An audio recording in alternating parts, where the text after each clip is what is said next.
Welcome. All right. Well, we're being recorded, so everybody understands that and agrees to that.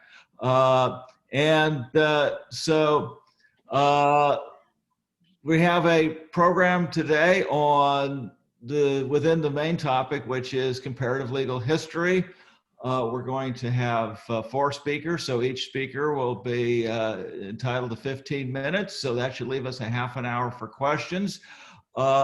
I'm assuming, well, you can send me questions through the chat function, or else this one looks like everybody has the ability to actually ask questions later by unmuting yourself, because I'm seeing a gallery view, which indicates this is going to be the normal Zoom as opposed to the plenary.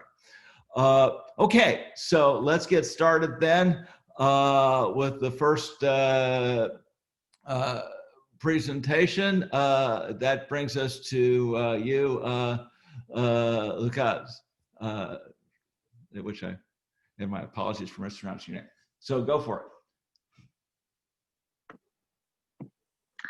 So good morning, good afternoon, good evening, wherever you are. My name is Lukasz Korporowicz. I'm the assistant professor at the University of Łódź, Poland, and today I'd like to talk a little bit about ThomasBever, an 18th century English comparative lawyer. So my presentation for today will be divided into 3 parts. The first part, which will be connected with Beaver's biographical information. So I'd like to introduce a little bit Beaver to you. Then I'd like to talk about his lectures, and finally, I'd like to tell you about his final part of the lectures, which are known as the appendix. What I have to notice also is that this presentation today is a preliminary research that is a part of the research grant that I recently received from the National Science Center of Poland. And the full title of the research grant is, as you can see, ThomasBever's Comparative Legal Deliberations and Analysis of the so-called Appendix to Beaver's Oxford Lecture, taken from the surviving manuscripts. So let's start with Beaver himself. We know that he was born in 1725 in Stratfield Mortimer in Berkshire, England, and he died in 1791. He was a member of landed family that resided in Stratfield Mortimer from at least 15th century, but he was the first one who decided to go to university. What is quite important, however, in case of Beaver is that his learning abilities can be observed from his very young age. In 1736, he went to Eton College, where he received King's Scholarship. Then he moved to Oxford. He started in 1744 in Oriel College. He received the Bachelor of Arts degree, and then he received a fellowship in law, and he was transferred to All Souls College, where he received respectively in 1753 and in 1758 bachelor and doctoral degree in civil law.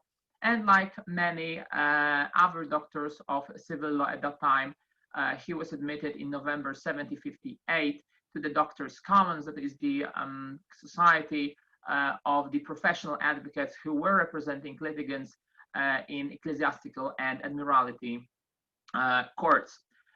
What is unusual in case of Beaver is that he had both membership at Doctors' Commons and his fellowship at All Souls College. Usually the advocates were leaving Oxford. Beaver didn't do that, and he stayed at college, at All Souls College. So this was quite unique. But even more unique is that in the last 20 decades of his, then 2 decades of his life, in the last 20 years of his life, Beaver suddenly started to be involved in many ecclesiastical duties, extra academic duties. The list of them you can see on the slide. He was a chancellor of 2 dioceses. He was the official of several archdeaconries. So many work. We don't exactly know why this all happened in 1770. So quite in quite advanced age. As to the working at All Souls College, we have to add that Beaver was quite a prolific writer. But we have only 2 works that he had published during his lifetime. The first one is a discourse on the study of jurisprudence and the civil law. And as you can see, this discourse being an introduction to a course of lectures that he delivered at Oxford. This is not an introductory lecture. It was more a synopsis of the entire course. This is why this booklet was very chaotic. Beaver wanted to discuss the entire lecture in 40 or 50 pages. And so we can find in the mid-18th century literature quite harsh reviews of the work. Another book that was published by Beaver is A History of the Legal Polity of Roman State. At that stage of my research, I cannot say this for certain, but I believe that also quite large parts of this book were based on lectures that Beaver was delivering at Oxford in the previous years. Besides these 2 printed works, we have, luckily for any legal historian, a lot of manuscripts that can be attributed to Beaver. Of course, they can be found in All Souls College, but besides the All Souls College, we know about the manuscripts in Cambridge, in Law Society archives in London. There are some in British Library. These 2 libraries are extremely interesting because we have there Beaver's lecture notes that he had made during his attendance to William Blackstone's lectures. And we have his full lecture notes of his lecture stored at the archives of the University of Edinburgh. Now let's move to the problem of the lectures that Beaver delivered. Maybe some of you know that if we talk about teaching of civil law or Roman civil law in post-Reformation England, we usually talk about the teaching undertaken by 2 Regius Professors of Civil Law that were established respectively in Oxford and in Cambridge by Henry VIII. But the 18th century was a quite peculiar period if we talk about the teaching of civil law and generally of teaching in above English universities. We can observe that many professorships were turned into the sinecures, and it was also true in the case of Regius Professorships. For this reason, we cannot assess with full clearance whether the decision of Robert Jenner that was undertaken by him in 1762, Robert Jenner was the Regius Professor of Civil Law at that time, that he was of poor health was a real decision or not. Nonetheless, since 1762, and more precisely from May the 10th, 1762, Beaver was delivering civil law lecture on behalf of the Regius Professor and after the approbation received from the Vice Chancellor of the university. It is interesting, however, that Beaver had never been appointed a deputy professor or Regius Professor of Civil Law. It is not clear why. We can presume it was connected with the temporary character of that decision. But when Jenner died in 1768 and the new Regius Professor was appointed, Robert Vansittart, who in fact was a good friend of ThomasBever, we know that, that Beaver was continuing his lectures, and we can presume that he was doing this also on behalf of Vansittart and not along with him. For all that time, and we know that the first lecture was initiated in 1762, we know about the lectures that Beaver delivered in the mid-1770s, so around 10 to 15 years. These lectures always had a private character. They never been treated as a public lectures for the civil law students, though they were quite probably for many years the only civil law lectures that were delivered at Oxford. these lectures that were delivered by Beaver were totally atypical. First, we should look at the reading days. We all know that in Oxford, the academic year is divided into 3 terms, that's starting from October, and the academic year is finished at around June. In case of Beaver, this was not actually working. We know that in 1760s, Beaver was delivering his lectures in May and June, and in the early 1770s, the order was even more strange and odd, because he was starting his lecture in October, then the lecture was suspended until March, and he was starting again in March, and he was finishing at the Easter break. So totally strange, but we can presume it was connected with the fact that Beaver was a practitioner of law, he was an advocate, he was a judge, and this is quite probably connected with the fact that these were the only moments when he could come to Oxford and deliver the lectures. Another atypicality of Beaver's lectures are connected with their content. They are far from the typical civil law lecture, which at that time are usually based on Justinian's Digest, or in 18th century more and more common is to base the lectures on the Institutes of Justinian. Instead of this, Beaver divided the lecture into 3 ordinary parts. The first one was devoted to Roman civil law, then he was talking about constitutional theory, and then he was talking about the law of nations. But for me, is the most important and the most interesting is the 4th additional part that bears the name appendix. What that appendix was. It was the 4th additional part of the lectures. This part was divided to comparative analysis of different legal histories, different legal systems, and different constitutional structures that can be observed in the mid-18th century Europe. It is interesting also to notice that at the early stage of his lecturing, this appendix was delivered by Beaver only on 1 reading day. But 10 years later, that appendix was delivered on 3 reading days. What is, however, interesting, only 2 additional countries were added to the original list. So we can see that Beaver was changing and was expanding his lectures. What Beaver was talking about during this final lectures? Well, he was talking, like I already said, about the legal history and the legal systems, and a little bit about the constitutional structures of these 15 countries, states, kingdoms, sometimes group of countries. When you look at that list, there's a first question whether this list is based on Beaver's imagination, or maybe there was some kind of a pattern that he borrowed from someone. I truly believe that he had borrowed the list, but he put his own ideas into that list.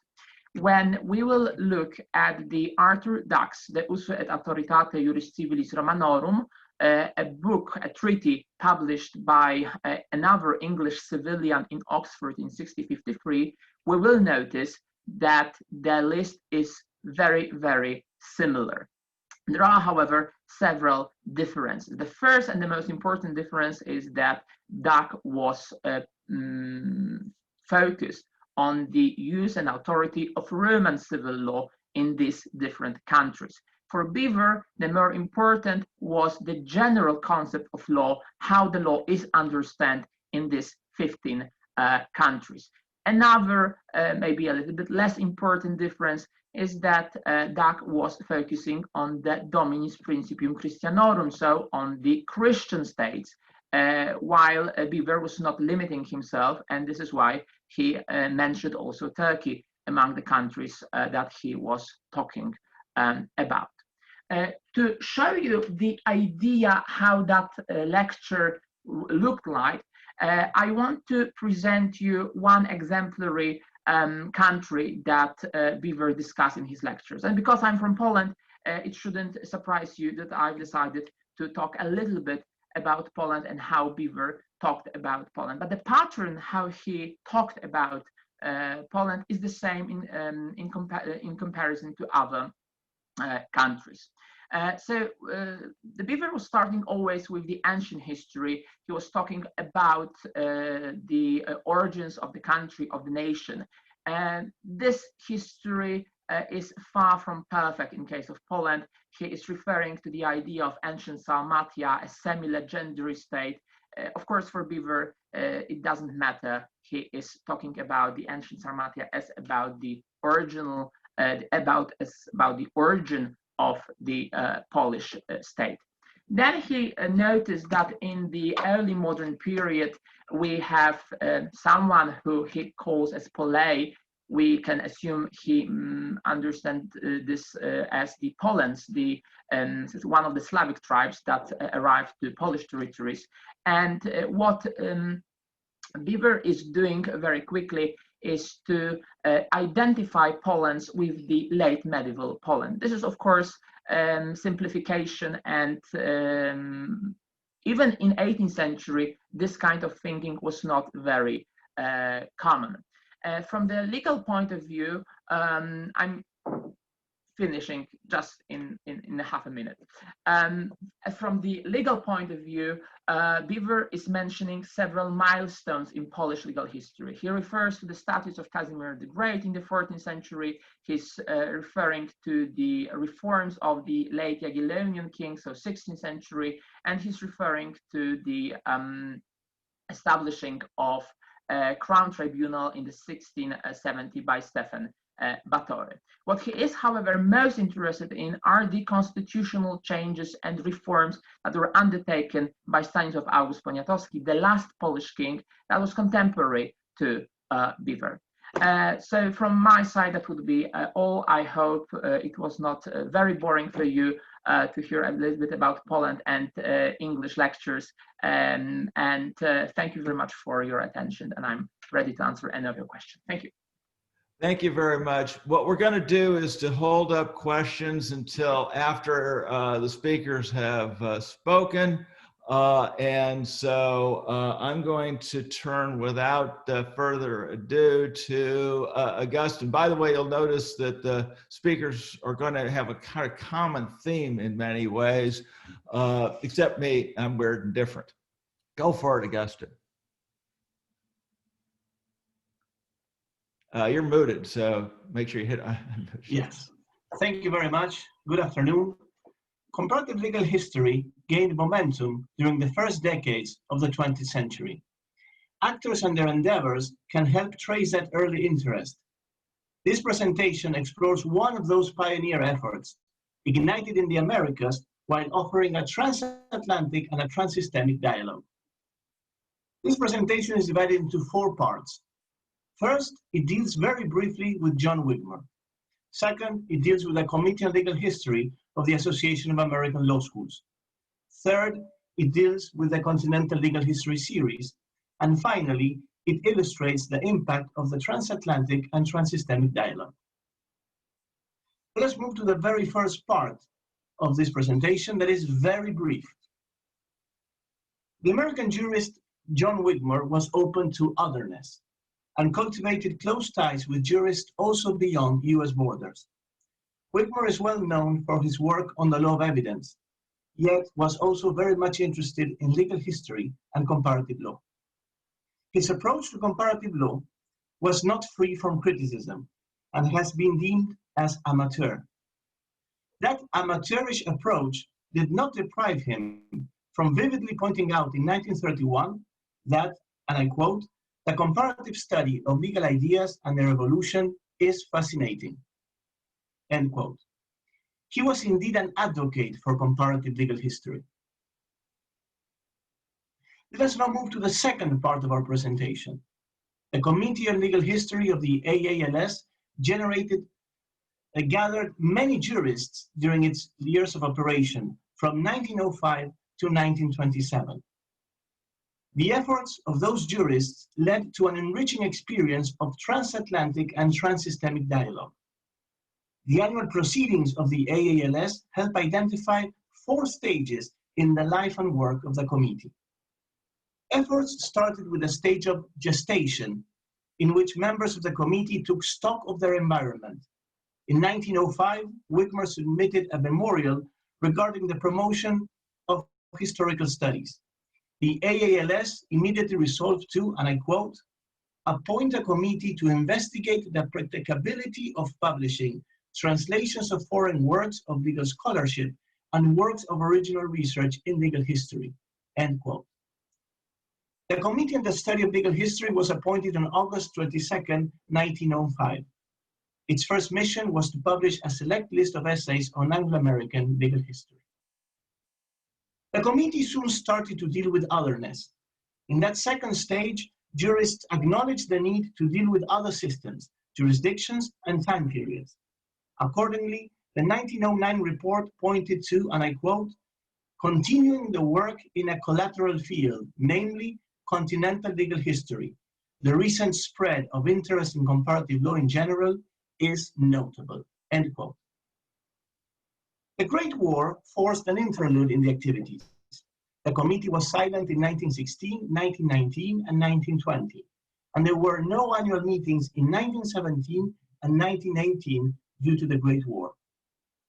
The life of the committee came to an end in 1927. Wigmore ended that yearly report by stating in a very firm way, and I quote, the committee recommend that it be now discharged, end quote. That statement indeed brought the life of the committee to an end. Let us now move to the third part of the presentation. The Continental Legal History series helped materialize the efforts of Wigmore and the committee.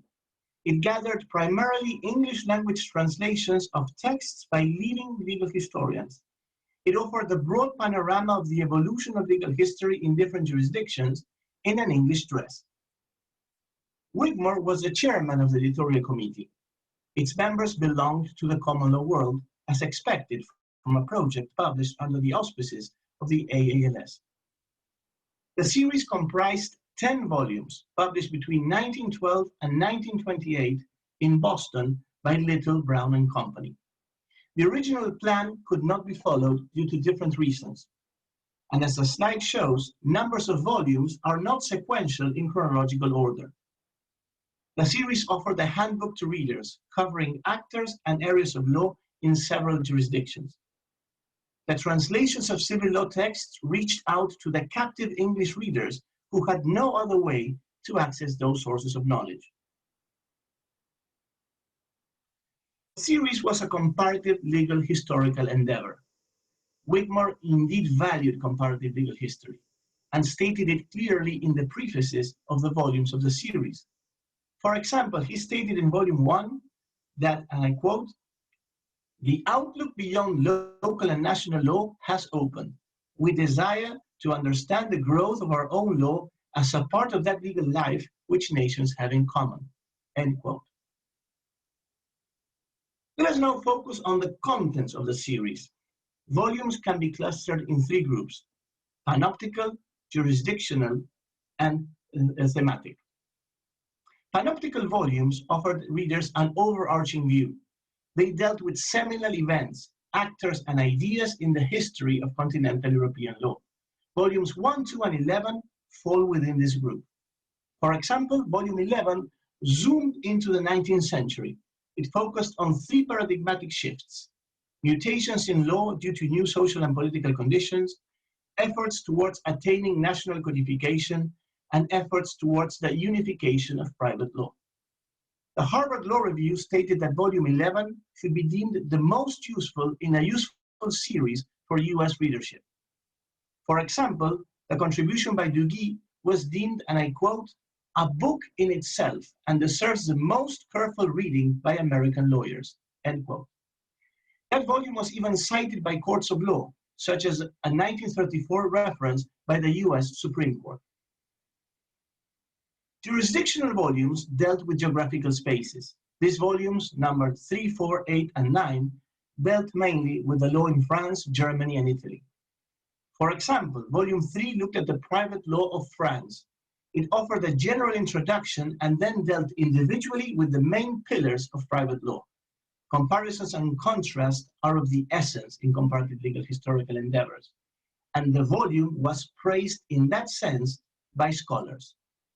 Oliver Waldman Holmes said in a 1912 letter to Pollock that, and I quote, "The book itself strikes me as making one feel and realize the evolution of law and correspondence of change to change of circumstances more than any history I ever read," end quote. Finally, thematic volumes dealt with specific areas of the law. This final group, including volumes 5, 6, and 7, dealt with criminal law and with criminal and civil procedure. For example, volume 7 dealt with the history of civil procedure. The volume first presented a number of formative principles and then looked at Germanic, Roman, Romano-canonical, and modern continental procedures. US readership welcomed the volume, and for example, a review published in 1928 in the Yale Law Journal stated that the volume, and I quote, "opened to American lawyers and legal scholars an almost unknown field of study," end quote. The volume is currently deemed a classic in that area of study and filled a gap in the literature for many decades. Let us now look at the authors. The series offered a mosaic of world-renowned scholars from the civil law and the common law world from both sides of the Atlantic. I will offer you a catalog of scholars. We will see the dialogue between the civil and the common law. Actors can be placed in 3 groups according to their contribution to the project: prefatory remarks, substantive contributions, and translations. Common law scholars authored the prefatory remarks. You can see the list of names on the slide. You can find names such as Holdsworth, Holmes, and Walton. Substantive contributions mainly came from the civil law world and had to be translated into English language. You can see the caliber of the authors in the slide. Here you have the dream team of comparative legal history. Last but not least, translators. English translations were needed to fully meet the objective of the series. All volumes included a general list of translators. You can see the names on the slide. Most translators were affiliated to US law schools, yet experts from other disciplines were also invited to join. For example, Garner was a political scientist. This catalog of names shows the breadth of the network that Wigmore and the committee elaborated. Let us now move to the final part of the presentation. Here we will explore the visibility and the impact of the series. Law journals informed the legal community on both sides of the Atlantic about the series. Journals play a paramount role for the development of legal science and are laboratories where theory and practice interact. They can be considered mirrors of social change. Journals can disseminate and change the law. The visibility and impact of the series can be sensed by an exploration of 115 book reviews of the volumes from both sides of the Atlantic, published in the period 1912 to 1933. Book reviews have 2 functions: informative and evaluative. They are scholarly entities that generate and disseminate new scientific knowledge, while helping to visualize the process by which law is shaped and developed. I coded 115 reviews by volume, journal, and year of publication. I indicated when available the name of the reviewer. You can see the results in the slides that will follow. The coding of the reviews calls for at least 5 general observations. A first observation points to the forums that informed about the different volumes. Leading journals alerted of the existence of the series, leading journals on both sides of the Atlantic. In the US, for example, Harvard and Yale. In the UK, for example, the Law Quarterly Review. A second observation points to the frequency of reviews. The attention to the series did not fade with time, something remarkable for a project that extended over 16 years, crossing through the Great War. Of course, some volumes receive more attention than others.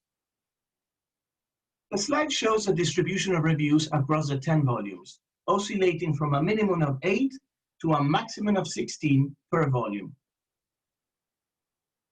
A third observation points to the authors of the reviews. 11 authors wrote more than one review.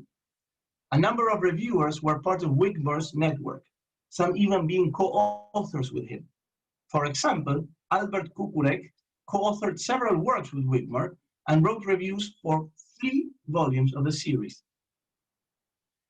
Some reviewers participated in the series. For example, Borchardt wrote reviews of volumes 1 and 4 and also wrote an introduction for volume 11.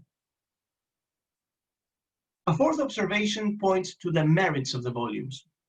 Reviews were in the vast majority positive, confirming the results of previous studies on book reviews in general. Most reviews pointed to the value of bridging the existing gaps in the English language literature. Likewise, they alerted of the prestige of the authors and of the diversity and richness of topics. As expected, some reviews were negative, or at least included negative remarks on the merits of the volumes. A fifth and final observation points to limitations in the value of reviews when exploring the visibility and impact of the series. For example, reviewers could have responded to friendship or may have been biased if they were part of the web of jurists. A contagion effect cannot be discarded, since a positive spillover among reviews and among volumes could have taken place. Conversely, to mitigate such statement, we must acknowledge the importance of academic integrity. Another limitation relates to the attention to other books.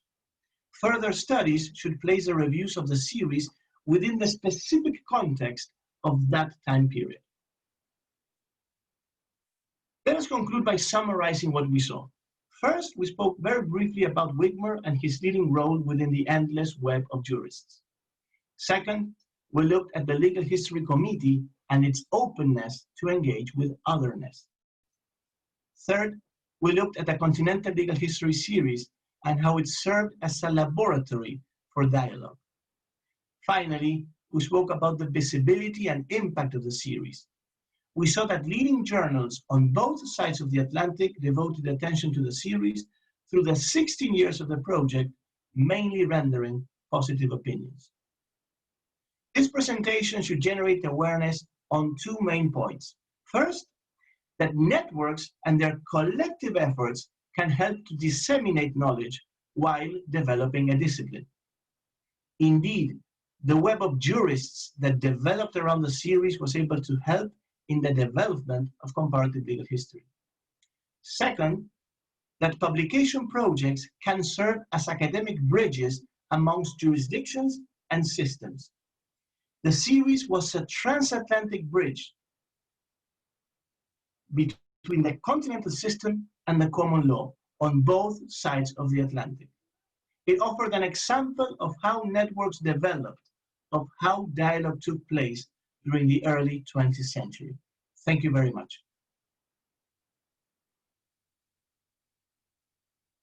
Thank you. That was good and worked time-wise perfectly. Now I have our, our next speaker, Michael Hoeflich. Michael, are you with us here? Michael? I'm here. Can you hear me? Yeah, I can hear you fine. How about your video? Can you do a video? Hold on. I've had a lot of trouble with the internet connection. I figured that, and I was emailing you. And so I'm going to let you start. And do you need to do a share screen? No. Okay, cool. Well, why don't you go for it? And thank you for Okay, I'll try to keep this within the 15 minutes. I apologize for being a latecomer. The thesis of my talk today is very simple and should be obvious to all who are here, that unless lawyers and jurists are fluent and able to work in more than one language, the progress of comparative law research will be slowed or stopped. In a time when language instruction in the United States is on rapid decline, when immigration and asylum laws are becoming more and more restrictive, and when nativism and parochialism are becoming more and more a dominant aspect of American politics, can comparative law studies flourish in the United States? In the period from 2013 to 2016, the overall student enrollment in foreign language courses at American universities declined by 9%. Enrollment in Chinese courses declined 11.4%. German courses experienced a 15.7% decline. Spanish went down 17.3%. And French saw a decline of 18.4%, and Russian 23.9%. Latin, alas, went down almost 25%, 23.4%. These are all languages that represent major legal systems and traditions, some of which every comparative lawyer should be able to read and know. At the same time that the United States is experiencing this decline in language studies and therefore linguistic abilities among its educated population, United States politics have become pronouncedly anti-immigration, and restrictions on immigration to the United States, even by educated professionals like lawyers, has become far more difficult. These restrictions and inflammatory rhetoric that has been used to describe foreign nations and their citizens has not only drastically limited the number of immigrants who are able to come to the United States, but also convinced many educated foreigners who might have considered immigration either to stay at home or to seek a new home elsewhere. I now want to argue historically that when we have had this combination of linguistically well-trained Americans and immigrants who are trained in the law and speak their native languages and perhaps more than one and learn English, that is when comparative law studies have most flourished. Let me just set a couple of preconditions to make that formal. First, there have to be scholars interested in pursuing comparative legal research for there to be any done. Second, such scholars must be multilingual, either because they've had language instruction or because they're immigrants or the progeny of immigrants. Third, there must be books or other textual sources of foreign laws available for them to study and to compare to domestic legal sources. Fourth, there must be support for such research, either through universities or other institutions interested in comparative law and willing to support researchers in the field, or because published work in the field can find a market and produce sufficient income for the comparative law researchers to have the economic incentive to undertake and publish that research. Based on these four preconditions, I suggest that comparative law research in the United States has waxed and waned as they were present or absent. I want to now talk about two particularly important periods in American legal history and in the history of comparative law in the US. But before I do that, I want to also be transparent and say that I'm using a somewhat broad definition of comparative law research in my remarks today. Comparative law can be, in its purest form, an actual comparison of two or more legal systems or of subject areas in these systems. An early example to such a pure comparison is William Fulbeck's 1601 Parallel or Conference of the Civil Law, the Canon Law, and the Common Law of this realm of England. Perhaps a more sophisticated example of comparative law is Sir William Jones's essay on the law of bailments, first printed in 1781 and reprinted multiple times throughout the next 150 years in both England and the United States, and a book which formed the primary inspiration and source for Joseph Story's commentaries on the laws of bailments. Such works that compare and contrast legal rules drawn from multiple legal systems and then synthesize a new rule or adopt one of the existing rules based on that comparison is, in my opinion, the movement of comparative law from the academic, purely comparative and normative mode to the practical and utilitarian mode, and as such, is as important as just pure comparison. In the antebellum period, American law was still in its infancy, and the role of jurists like Story was to fashion a unique American law primarily from the English common law, but with supplementation and improvement from civil law.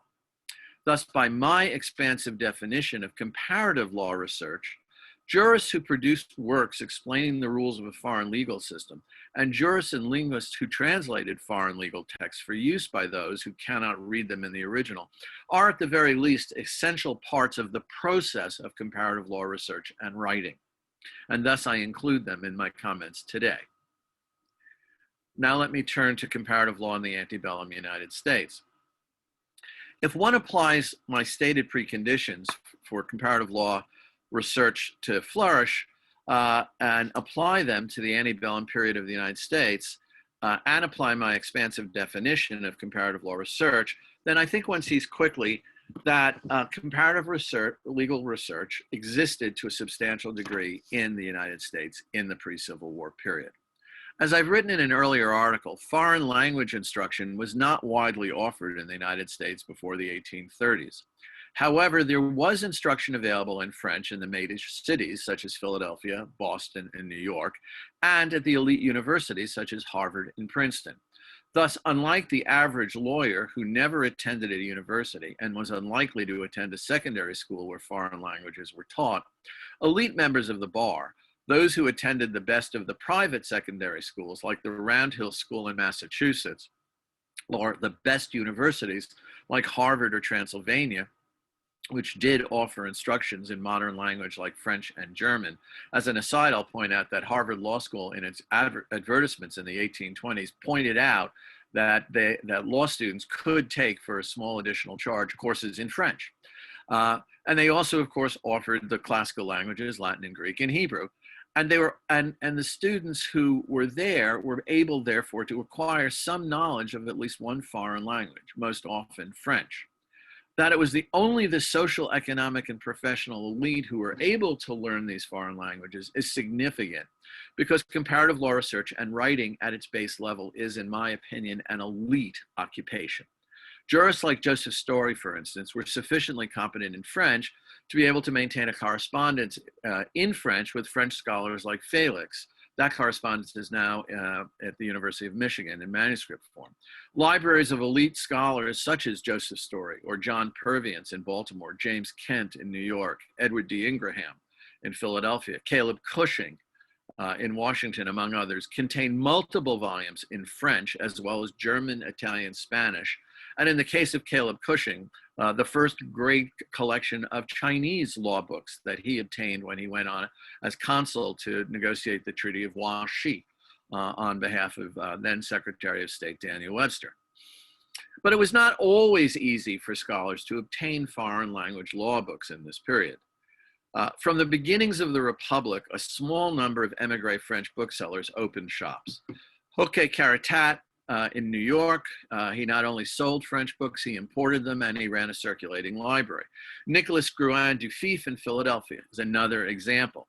These men maintained not only stocks of foreign books in the shops, but as I say, they were willing to import books from France and other European nations on special order. One of Gruin du Fif's best customers for special orders from Europe, and particularly France, by the way, was Thomas Jefferson. And there's an extensive correspondence between Jefferson and du Fif, Gruin du Fif, present today. It was more difficult to obtain German books during the period. Hugh Swinton Legree, one of the great Romanists of the period from Charleston, who eventually became Attorney General of the United States, was forced to ask a friend who was traveling to Germany to obtain a copy of Savigny's pamphlet, the Vamperuf, for him, since he was unable to obtain it from any bookseller in the United States. But as auctions of law books and complete law libraries became more common beginning in the 1830s, lawyers and jurists could obtain even many obscure foreign law books at auction. In addition, again, by the middle of the 1830s, the larger American booksellers like Little Brown in Boston began to offer select law texts in languages other than English. Thus, in the decades before the Civil War, many learned lawyers like Story and Webster, Choate, Rantoul, Cushing, Duponceau were all able to build up libraries with foreign law holdings in them. Of these, perhaps the most extensive collection of French law books in the United States was owned by Judge John Purviance, I mentioned earlier, a French Huguenot who was a lawyer and then a judge in Baltimore, and built an enormous library, no doubt aided by the fact that his family was deeply involved in transatlantic shipping and had, in fact, strong business relations in France. And one can easily imagine on frequent voyages of family ships between the US and France, and in return, a box or two of law books being nestled in the hold of the ship next to boxes of wine and other French luxury goods being imported for the US market. In terms of supporting comparative law research, the United States during the antebellum period was a rising commercial nation eager to share in the riches of transatlantic and Far Eastern commerce. And that required knowing the languages and the laws of foreign nations with whom we might become trading partners. So it's not at all surprising that this period saw a flourishing market for translations of commercial law books from French. One need only look to the multiple translations and editions of the works of Potier, for instance, to confirm this. And of course, one can't forget that Joseph Story's Dane professorship required him to research and write about foreign law. But interest in foreign legal texts went beyond trade law. During this period, one of the most frequently translated and reprinted foreign legal texts, for instance, was Baccaria's Treatise on Crimes. That was the first translation that Edward D. Ingraham did. And it is notable that men like Ingraham and others actually were able to make a substantial living simply translating French and Italian, Spanish, and a few German books for the American trade. I'm not sure we could say that happens today, but let me move on. Antebellum America was also a country that welcomed immigrants from abroad, and these immigrants came in large numbers. Some were able to introduce foreign law study to sophisticated American audiences.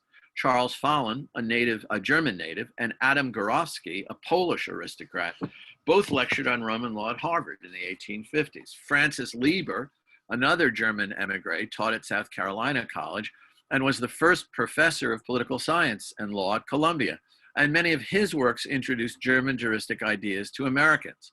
One of his most important non-scholarly works, General Orders 100, issued by the Union Army, incorporated the ideas of German jurists such as Mittermeier and others into the first American Code of War. American law was supplemented and in some cases transformed by the insights of comparative jurists like Story and Kent and others who gleaned from their study of foreign law by comparing Anglo-American legal rules to European legal rules and synthesizing the two or more legal systems to arrive at what they believed, and I think was in most cases, a better rule of law for the fledgling republic. To conclude this first section, I want to suggest to you that antebellum America was, as I once wrote, awash in foreign law. That it was so was because the preconditions for the comparative study of foreign and comparative law, language knowledge, foreign law texts, and market demand for foreign and comparative law studies written in English were all present and supplied by a combination of elite, well-trained natives and foreign immigrants. Now I'll turn to my second period, illustrative period. The second period to which I want to draw your attention is the 1930s and 1940s, when many legal scholars, mostly Jewish, were forced to leave their homes and jobs to avoid Nazi persecution. Many sought to come to the United States. Unfortunately, many were also turned away because of anti-Semitism and oppressive nativist government policies and lack of interest on the behalf of most universities and virtually all law schools. But a few lucky ones were able to make it to this country, and some of those did make significant contributions to comparative law research and teaching here.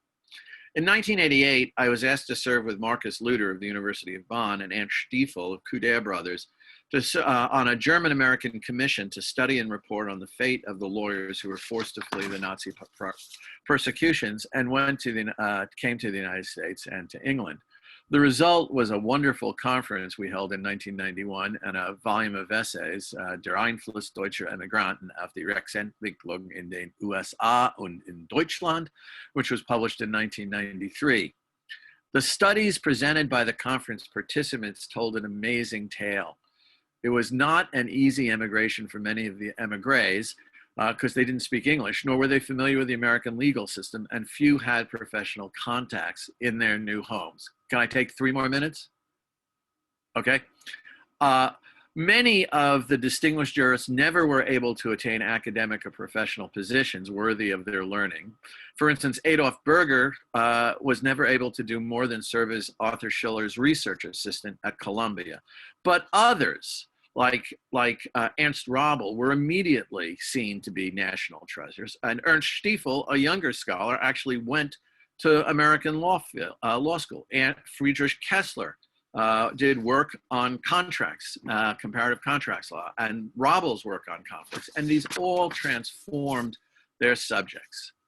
The wave of those European lawyers who came to the United States enriched and boosted American law teaching in the field of comparative law and other substantive areas. And many of those emigres taught a whole next generation and generation beyond that of students. And they insisted that those students become fluent in foreign languages and foreign legal systems. And the result is today we have a flourishing situation in comparative law research, and flourishing because we have, until very recently, benefited from a continuing stream of immigrants to this country who have continued to teach and do research in comparative law. And I only hope that these trends I mentioned at the beginning, a decline in language studies, a decline in allowing immigrants to come here and seek a new world, will not in fact stop the progress of comparative law research and publication in the future. Thanks. I apologize for going a little over. Thank you, Michael.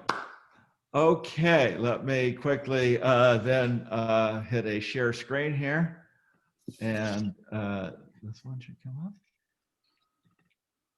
And let's hit. Okay, so do I have the shared screen up, everybody? Yes, you do. Are we good then? Okay.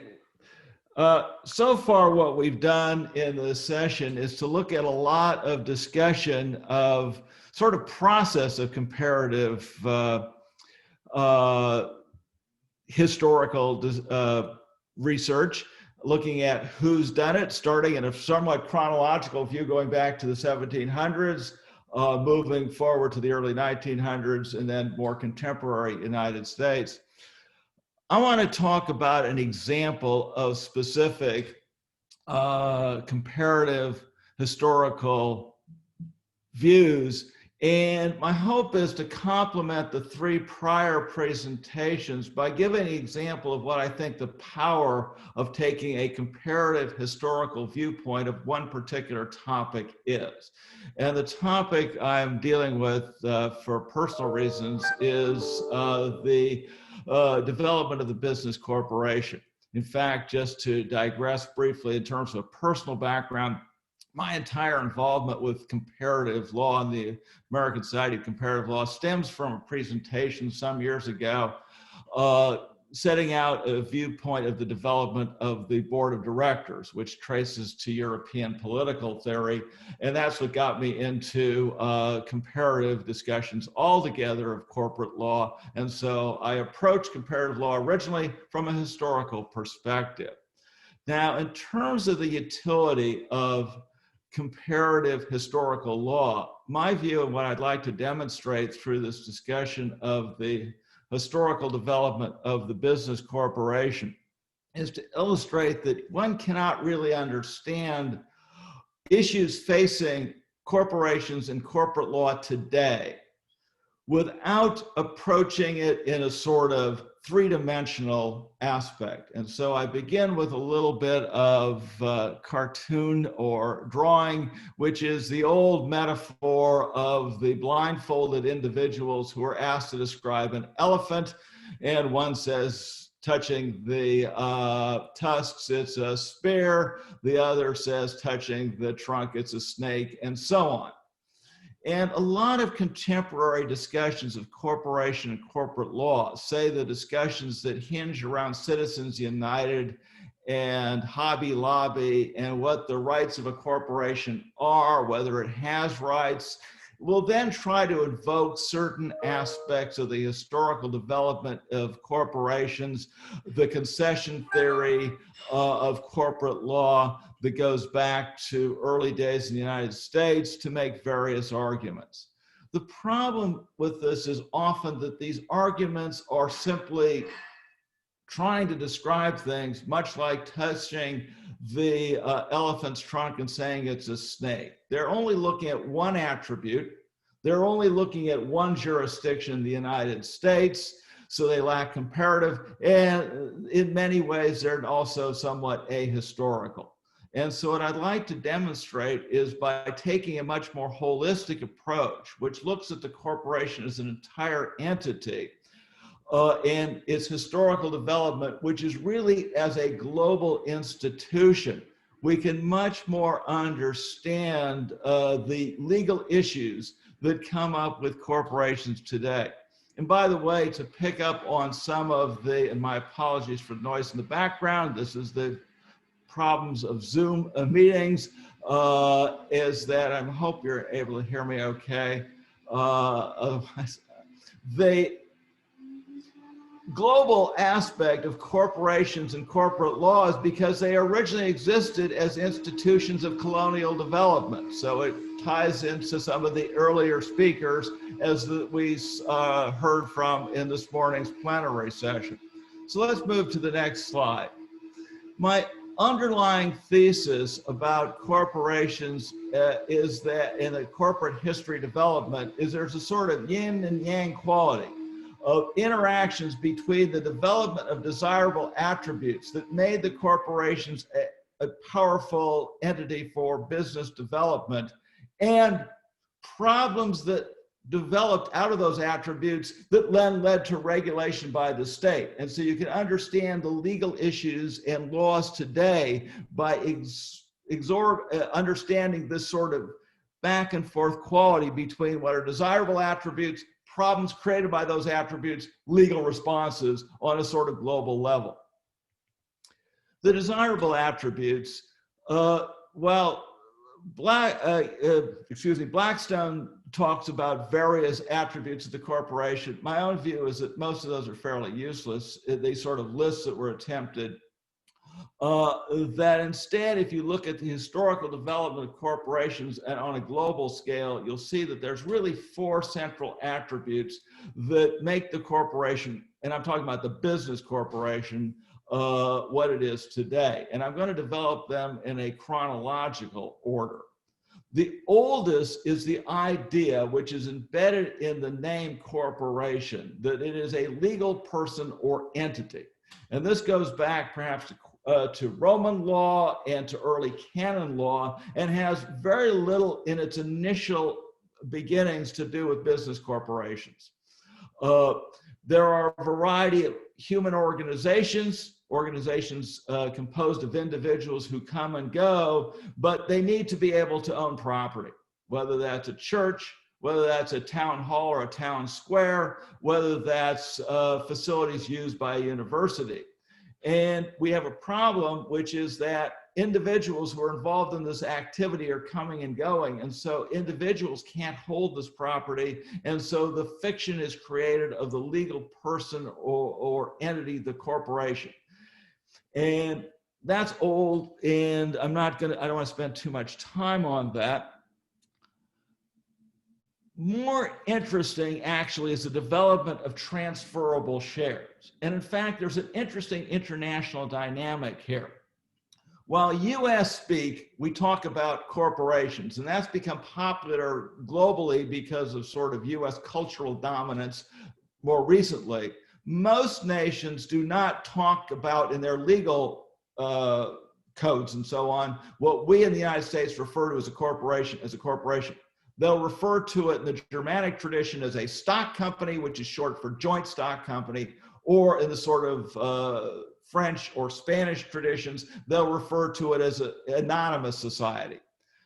Both of those terms are not focusing on the legal person attribute. Instead, they're talking about the fact that the ownership of these companies are represented by transferable shares of stock. The fact that people who own a piece of these companies own a essentially fungible ownership interest, which they can freely sell. And there are two stories in conflict. It's kind of like the race for the double helix about who gets credit for the transferable shares. There's the sort of Mediterranean story, which talks about the Bank of Genoa and the mills of Toulouse. The dominant story, which is the Northern European story, looks to the development of the large trading companies, particularly the East India companies in England and in the Netherlands. I tend to subscribe to that story, not because I necessarily subscribe to a Northern tradition, but rather because oftentimes in life, it's not the first who got the idea, but it's the ones who publicize the idea the most who get credit. And the success of the East India companies gives us greater notoriety, and thus they end up getting the credit.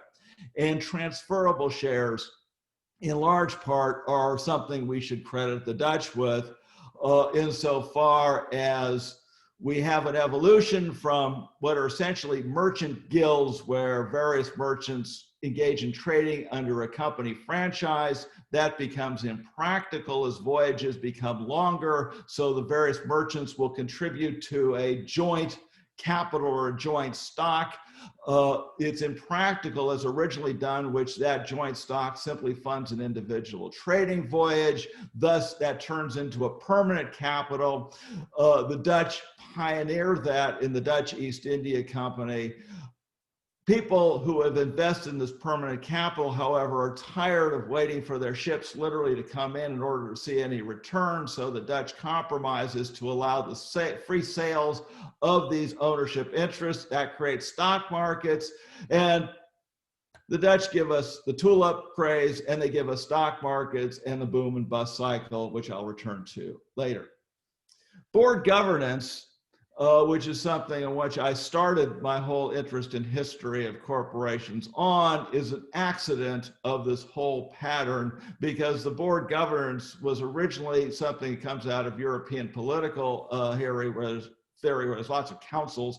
It is in part of the sort of merchant guilds. The merchant guilds evolve into these joint stock companies, and board governance just kind of goes along for the ride. Limited liability, that attribute which most of us think is most central to the business corporation, is a late arriver. It exists for some of the very old companies. It doesn't exist for others of these original companies. It probably plays little role in their success or failure, and is something that is a political decision made in the 19th century as nations are adopting laws allowing for incorporation by filing pieces of paper, general incorporation statutes. And so it's the last of these attributes that arrive. Now, the downsides of the attributes I've already alluded to. We have on the one column the symbol for the Dutch East India Company, and on the other the front page of a newspaper the day after the stock market crash of 1929. For each of these attributes, there's a downside. And so let's walk through those. The first one is in terms of external power. There's a great deal of the ability to hold property.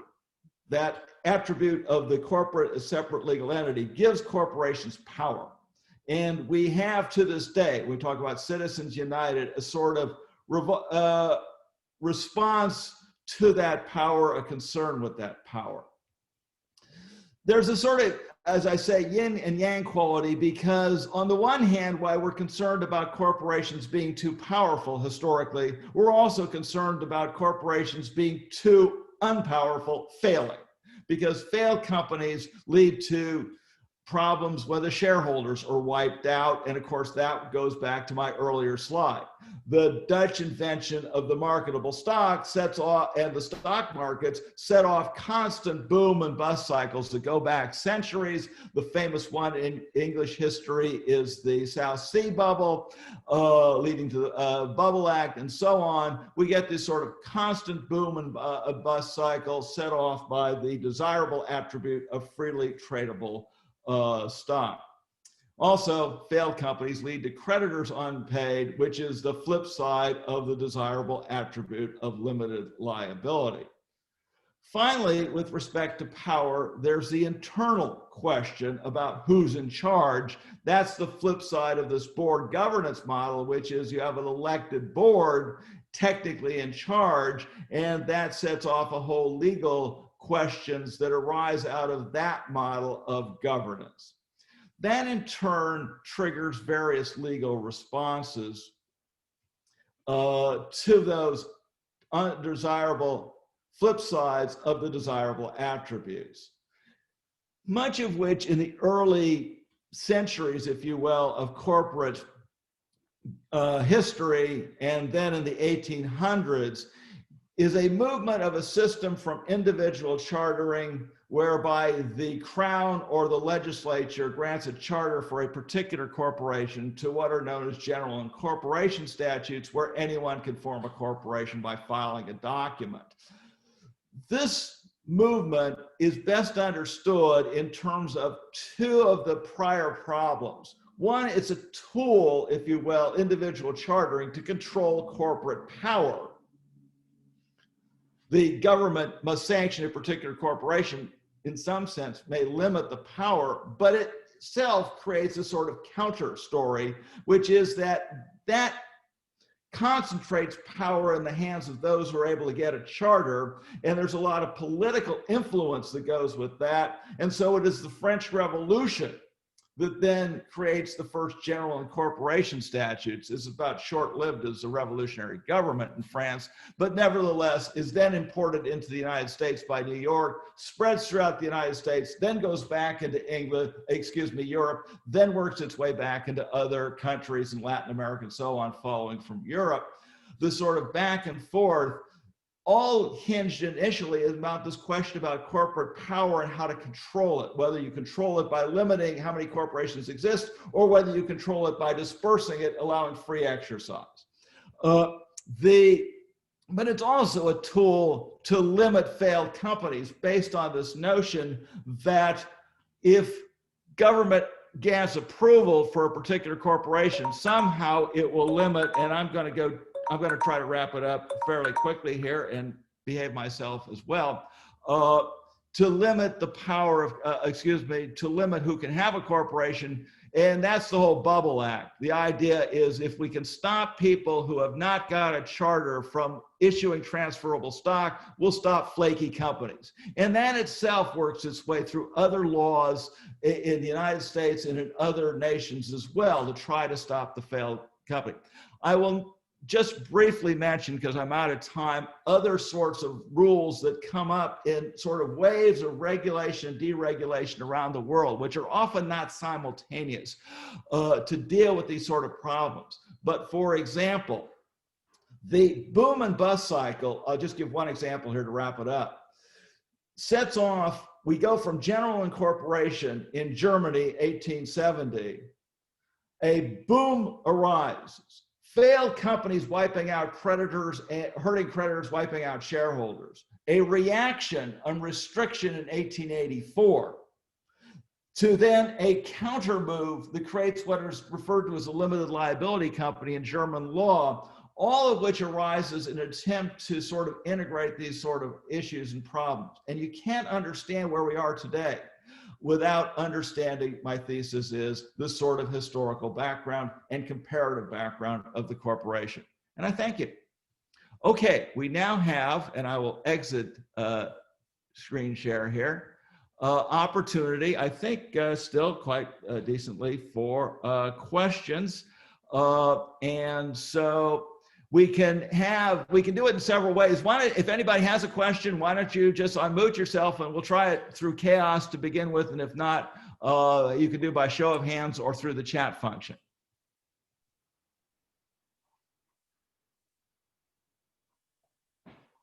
Thank you, Frank. If there is no previous question, maybe I would go ahead, if you agree. Sure, would you have a question or? Yeah. Good, yeah, I do. Go Thank for you. it. So the question is aimed to Michael Hoeflich.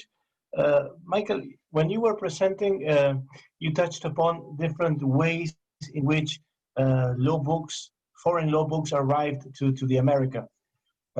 And I was wondering, if I compare it with Latin America, I see that the church, for example, the Roman Catholic Church, was a to-go point for law books. They had many law libraries were in churches, and also the role of the diplomats. The diplomats for Latin America were very important because they were the gate to many books. So I was wondering, Michael, if you could elaborate a little bit about if there was any role of the church and of diplomats in your part, in the northern part of the Americas. Thank you.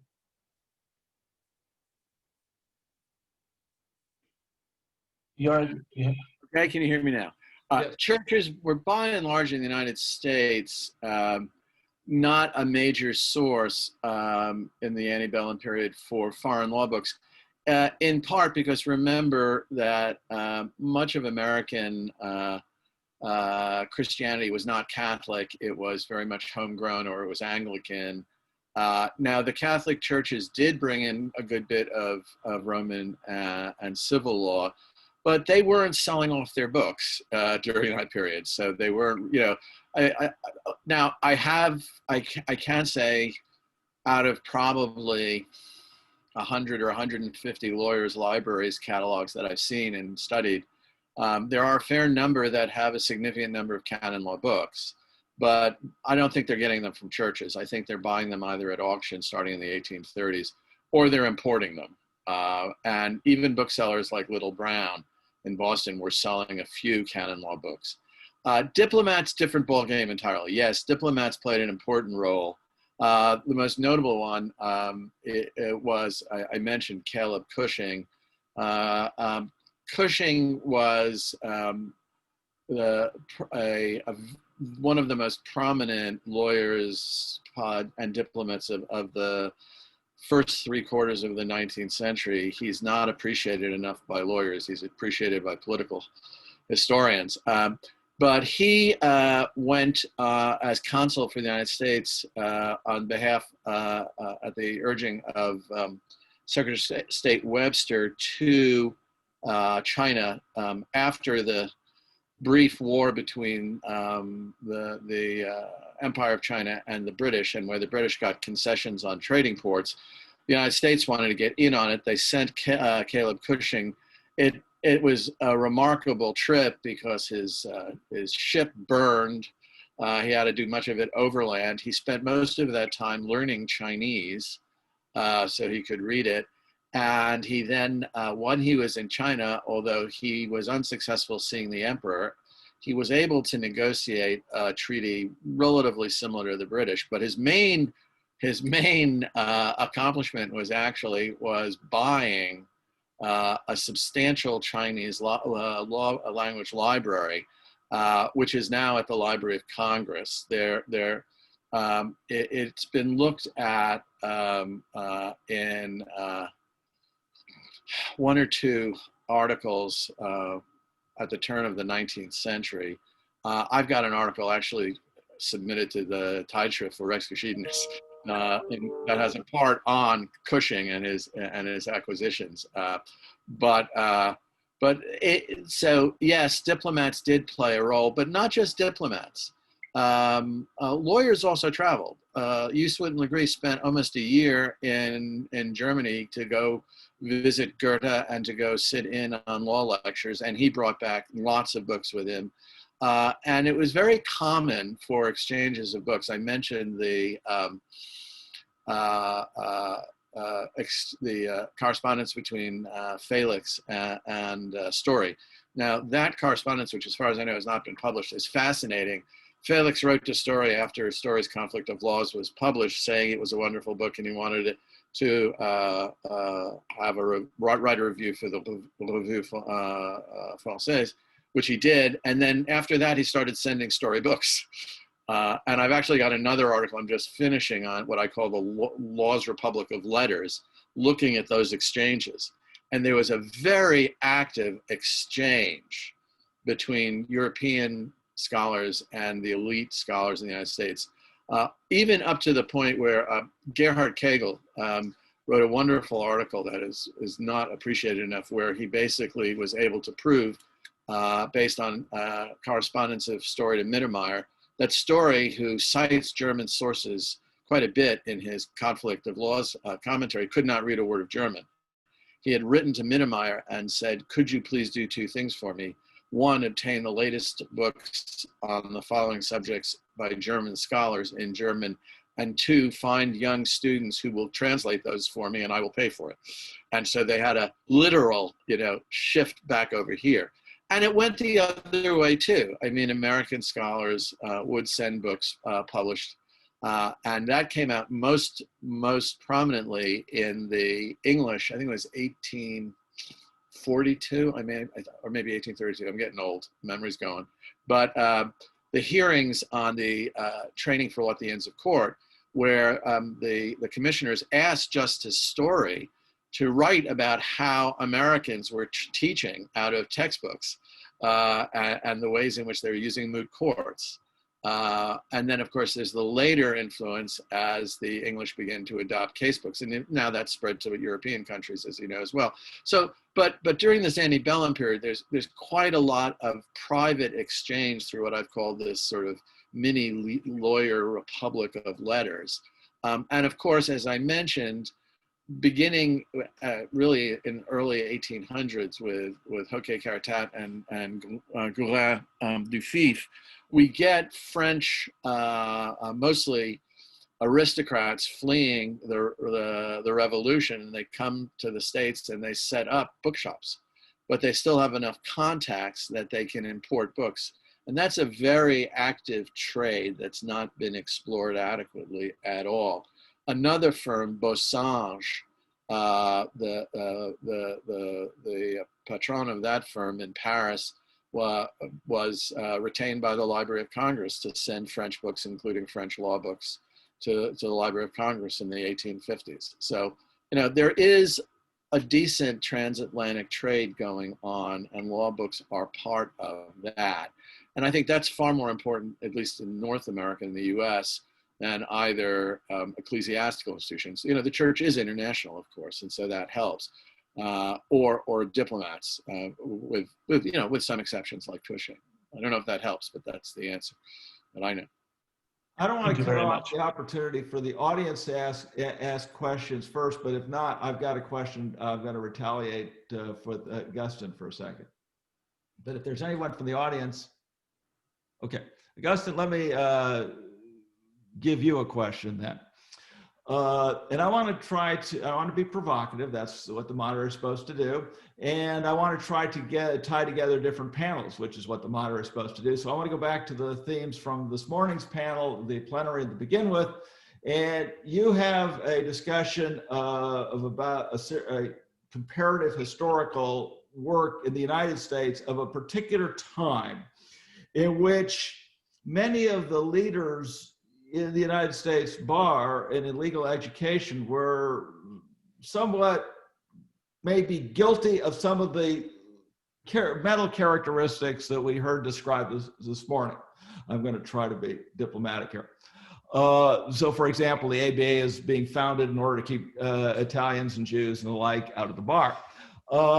And so to what extent have you been able to, did you look at the sort of work at the time to see whether it reflects certain prejudices of the time in the United States bar and even in the United States Academy, which may have applauded certain aspects of, certain nations in Europe as being worthwhile and important, and others perhaps less so? Yes, thank you very much, Frank. Indeed, there is some literature about the approach to the different jurisdictions in Europe that Wigmore undertakes with his team. And like I said, there is discussion, and some people will point to the fact that only a few jurisdictions were considered important, although I don't fully agree, because if you see the content in depth, you see that even if they target to a few jurisdictions, then inside the volumes there is a comparative element that includes many other jurisdictions. What I do sense when I look at the proceedings of the AALS, and when I see at the different volumes, I see that this group led by Wigmore and a number of colleagues that I also mentioned in the slide they were very eager in engaging with the otherness, with the people from the other side of the Atlantic, from people from other parts of the world.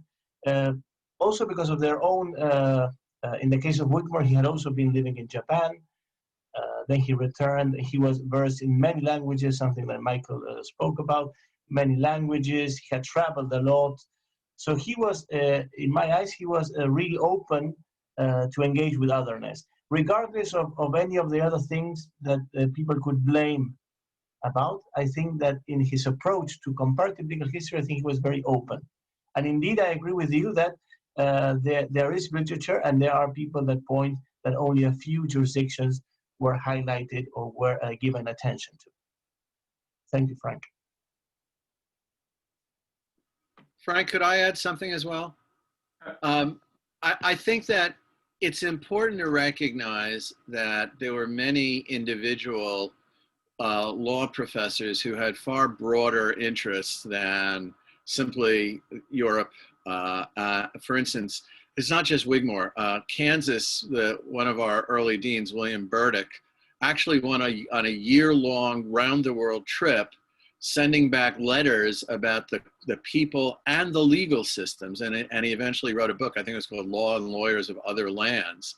And it was a popular book, but it was trying to explain the cultures of Japan and Russia and China and South America and Africa.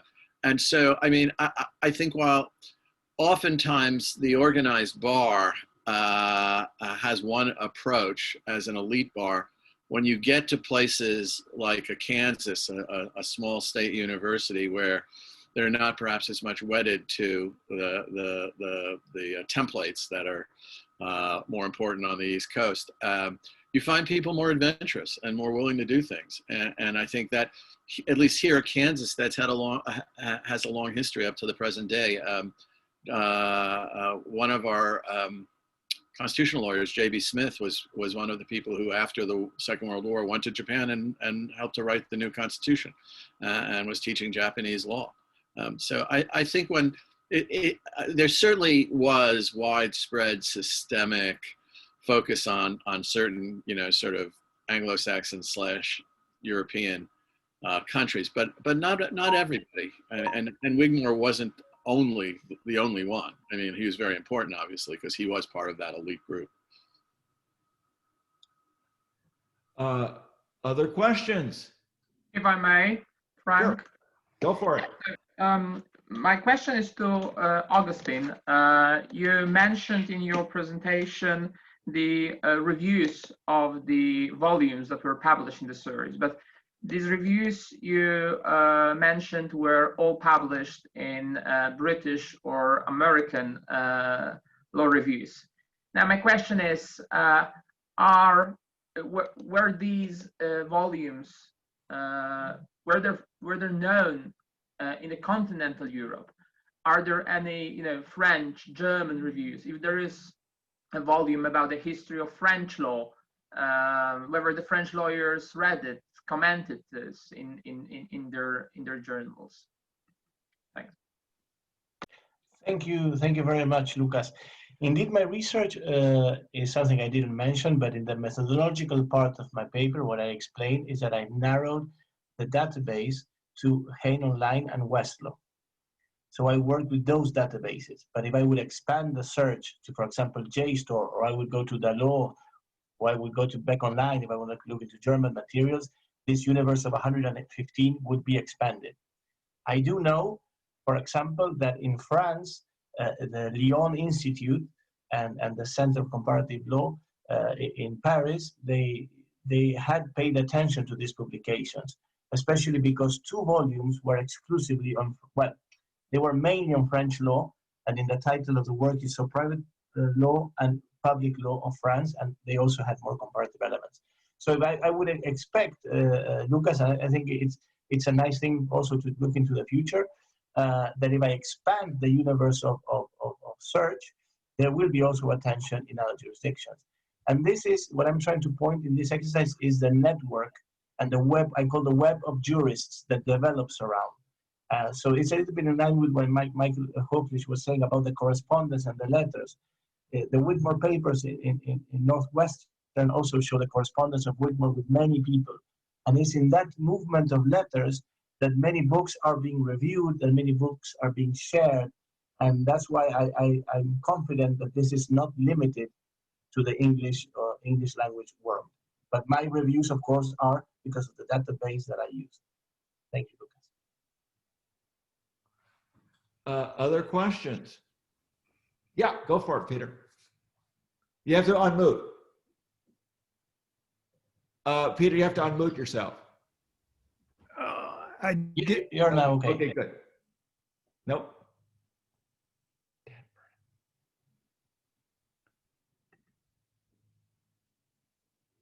Okay, Peter, I think your computer's muted here. Hit the little icon here. Okay, that looks good. I think you're, nope. Yep, you're good. There we go. Go, there you go. Sorry, there's also something up on the screen that moved. Anyway, my question is for you, Frank. Can you hear me? Yes, I can hear you. And it has to do with research in corporate law. You mentioned that, for example, France had several different types of things that we call corporations, but they're société anonyme, etc. My question goes even further, and that is something that arose from research I did into partnership law. And that is, to what extent does partnership law compete with corporation law for the different types of organized business activity or participants? Have you ever considered that aspect in all your research? It's sort of contextual. These corporations don't exist in isolation. We had partnerships, but they virtually disappear in interstate commerce very early on. But in, for example, England, they continue well into the 20th century. I haven't actually done as much work with partnerships and comparative. In terms of French history with respect to the principal French contribution in terms of business entities other than the stock company, the Society Anonyme, which they picked up, and they also have the SAR, which is they've adopted the limited liability company, is actually the limited partnership, which I think the French play an important role in popularizing that in sort of the global setting. My reading is it goes back to sort of medieval, or Renaissance Italian banking companies, but the real popularization takes place when the French pick it up, as I understand it, because it allowed investment by royals without being involved in actually running a business, which would be beneath them. And then New York has an interesting habit, by the way, of copying the French. There's a sort of channel that's going on there. So the New York copies the French limited partnership entity. New York copies the general incorporation, which is going on briefly in the French Revolution before there's a retrenchment there to a sort of concession system where you have to get approval by the government, although not the crown, for a corporation. And so that's the sort of funnel that's going on in terms of business entity popularization. My feeling is that in terms of just the ordinary partnership, that's a sort of universal form, because it just kind of, anytime you have groups of folks together, you're going to end up with that if you haven't got anything else. And so we always end up with that as a sort of backstop, unless you have a very radically different culture, say feudal Japan or things of that nature, where you end up with a sort of family recognized form of business as a sort of dominant thing. But I haven't otherwise dealt with partnerships, to answer your question. We're out of time, but I'll use moderator prerogative if anyone has a last question. Frank, if I may ask Lukasz very briefly. Lukasz, were you able to identify interactions between Beaver and some of the people in the continent in the way of accessing sources on those 15 jurisdictions?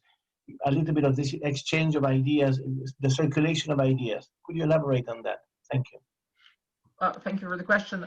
Like I mentioned in my paper, this is the beginning of the research, so I don't want to give any definite answers. But regarding Polish law that I discussed today, Beaver is very clear that in his opinion there are not many sources that he can use, and he is referring to practically he's referring to one historical book from the 17th century written by Polish jurist Langdych. So this is his source for the Polish legal history. But what is quite interesting in case of Beaver and his knowledge about what is happening in Poland, how the political reforms are going on and what is happening with the king, he is proclaiming very clearly that he knows this from the people who knew King, who know the King personally. And this is interesting because it seems that Beaver was in close relation with the Polish ambassador in London, Tadeusz Burzyński, who in fact is also a very fascinating person because he spent a couple of years in London and he was fascinated in English law, and he contacted Lord Mansfield, who was Chief Justice at the time. And there's a rumor that he was learning English law from Lord Mansfield. So this is another interesting story. But I cannot say about the other legal systems because I simply didn't research them well. In case of Poland, there's definitely certain, personal relations. The king himself, before he was elected the king, he was in England. He knew many people. He was in close connection with one of the prime minister's sons. So there's a possibility that Beaver, who was a very well-known person, knew the same people who knew King, right? So this is possible. But in case of literary sources, in case at least of Polish legal history, he was not using much. I think that maybe he was using English translation of Pufendorf's History of European States, where Pufendorf is emphasizing a lot about different legal systems. So I can see the parallels here, but this is everything what I can at that stage of the research. Okay, well, I want to thank everyone and thank the panelists, my fellow panelists, and hope you all found it interesting. If you look at the program, you have a bit of a break now in order to get lunch. One of the advantages or disadvantages of vertical meetings is that you're kind of on your own for lunch. On the other hand, the next plenary starts at 1:10 East Coast time, or for those of us on the Pacific, excuse me, not 1:10 East Coast time. What am I doing here? I got 3:10 East Coast time, or 12:10 my time in the Pacific.